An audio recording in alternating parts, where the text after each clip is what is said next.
लीजिए साहब, दीप सिद्धू भी गिरफ्तार हो गया है और जो 26 जनवरी के दिन लाल किले पर बवाल हुआ था उसका मुख्य आरोपी दीप सिद्धू गिरफ्तार हो जाने के बाद अब सबको सुकून पड़ गया होगा।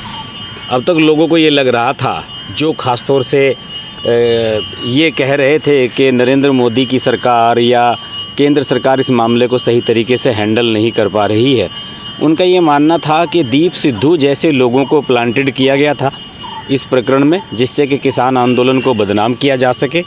और यही वजह है कि दीप सिद्धू को जानबूझकर गिरफ़्तार नहीं किया जा रहा है और उसकी गिरफ़्तारी में देरी की जा रही है। बहरहाल दीप सिद्धू कहाँ था ये कोई नहीं जानता, लेकिन दिल्ली पुलिस के जो स्पेशल सेल ने उन्हें गिरफ़्तार किया है, उसे गिरफ़्तार किया है दीप सिद्धू को, वो बताया गया है कि करनाल से किया गया है, जहां वो किसी का इंतज़ार कर रहा था और जब उसे गिरफ़्तार किया गया तो वो अकेला था। इस मामले में कुछ और भी गिरफ़्तारियां हुई हैं। पहले 127 लोग अब तक गिरफ़्तार किए जा चुके हैं जो लाल किले पर बवाल हुआ था 26 जनवरी को उस मामले में। लेकिन दीप सिद्धू की गिरफ़्तारी इस लिहाज से इम्पोर्टेंट हो गई थी कि ये व्यक्ति लगातार सोशल मीडिया के माध्यम से, फेसबुक के माध्यम से अपने वीडियो जारी कर रहा था और कभी कह रहा था कि मुझे कांग्रेसियों ने भेजा है, कभी कह रहा था कि मुझे आम आदमी पार्टी ने भेजा है, कभी कह रहा था कि मुझे किसी ने पैसा दिया है, कभी किसी ने पैसा दिया है, और तरह तरह की बातें कह रहा था। और लोगों को ये भी डाउट था, खुफिया एजेंसियों को, कि इसके पीछे खालिस्तानी सपोर्टर्स का भी हाथ हो सकता है, क्योंकि उस दिन की जो घटना हुई थी 26 जनवरी की, वो बिल्कुल भी अप्रत्याशित थी और प्री प्लान इस लिहाज से थी क्योंकि जो ग्रेटा थनबर्ग हैं पर्यावरणविद, उनका जो ट्वीट है उसके साथ जो डॉक्यूमेंट गलती से जारी हो गया था उनसे, उससे ये पता लगा है कि किस तरीके से कनाडा से, ये विदेशों से ये शक्तियाँ इस आंदोलन में अपनी आग फूंकने की कोशिश कर रही थी। और इन लोगों ने ये प्रयास किया था, इन लोगों ने ये योजना बनाई थी कि यहाँ पर कुछ इस तरह की हरकतें की जाएं जिससे कि सब कुछ तहस नहस हो जाए और कानून व्यवस्था गड़बड़ हो जाए और किसान आंदोलन भी बदनाम हो जाए।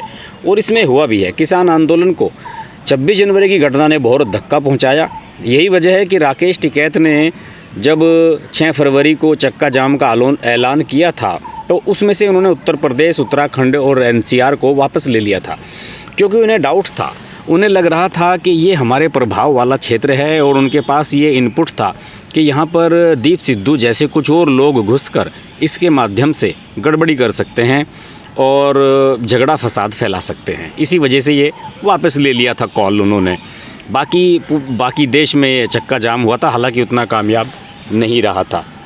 अलबत्ता जो दीप सिद्धू है उसकी जो गिरफ़्तारी हुई है उसके बाद से कई खुलासे होने की उम्मीद है और इस मामले को अब खुफिया एजेंसियां हैंडल कर रही हैं, NIA भी इसमें घुस रही है। तो इसके पीछे सबसे बड़ा मकसद जानने का यही रहेगा कि दीप सिद्धू को किसने भेजा था।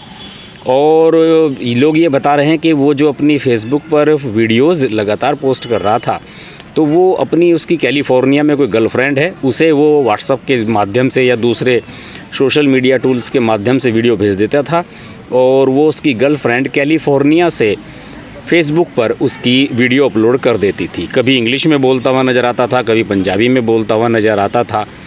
तो उससे पुलिस को ये भी दिक्कत आ रही थी कि आखिर ये वीडियोस कहाँ से अपलोड हो रही हैं और ये ट्रेस करना मुश्किल हो रहा था, क्योंकि सब कुछ हैंडलिंग कैलिफोर्निया से हो रही थी। तो इसका ये तो बात क्लियर हो गया है कि दीप सिद्धू का कनेक्शन भी विदेशी ताकतों से है, जो कनाडा और अमेरिका में रहकर भारत में अव्यवस्था और क्या कहना चाहिए कि गड़बड़ियाँ फैलाने के काम कर रही है और मौके तलाशती है। कभी CA NRC के मुद्दे में शाहीन बाग को हवा देने लगती है, तो कभी किसान आंदोलन की आड़ में अपना खालिस्तानी एजेंडा चलाने लगती है। इस मामले में अब जांच होगी, दीप सिद्धू से कड़ी पूछताछ होगी और साथ ही साथ उन लोगों को भी जवाब मिल जाएगा जो लोग ये लगातार कह रहे हैं कि ये BJP का एजेंडा था। दीप सिद्धू 1984 में इसका जन्म हुआ है और कुछ पंजाबी फिल्में की इसने, रमता जोगी वगैरह 1-2 फिल्मों की इसकी कामयाबी भी है। और इसके सोशल मीडिया पर तमाम फ़ोटोग्राफ्स वायरल कर दिए गए थे जिसमें ये नरेंद्र मोदी और सन्नी देओल के साथ नज़र आ रहा था और ये भी दिखाने की कोशिश की गई थी कि देखिए इसके BJP में कनेक्शंस कितने बड़े हैं।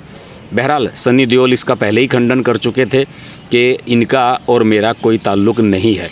अब दीप सिद्धू पकड़ में आ गया है तो दूध का दूध पानी का पानी होना चाहिए और इसको पेड़ पर उल्टा टांग कर इसके पिछवाड़े पे जमकर पिटाई की जानी चाहिए, जिससे कि ये खुलासा हो सके कि इसके पीछे असली ताकतें कौन हैं और इनको बिल्कुल भी बख्शा नहीं जाना चाहिए। दीप सिद्धू के साथ जुड़ी हुई बहुत सारी ऐसी कहानियाँ होंगी जो आने वाले समय में प्रकाश में आएंगी। हमारी नज़र उन पर बनी रहेगी। आप देखते रहिए हर्ष की बात लाइव। नमस्कार। अगर आपको हमारी वीडियो पसंद आई तो वीडियो को लाइक करें, चैनल को सब्सक्राइब करें और नोटिफिकेशंस के लिए बेल आइकन को प्रेस करें।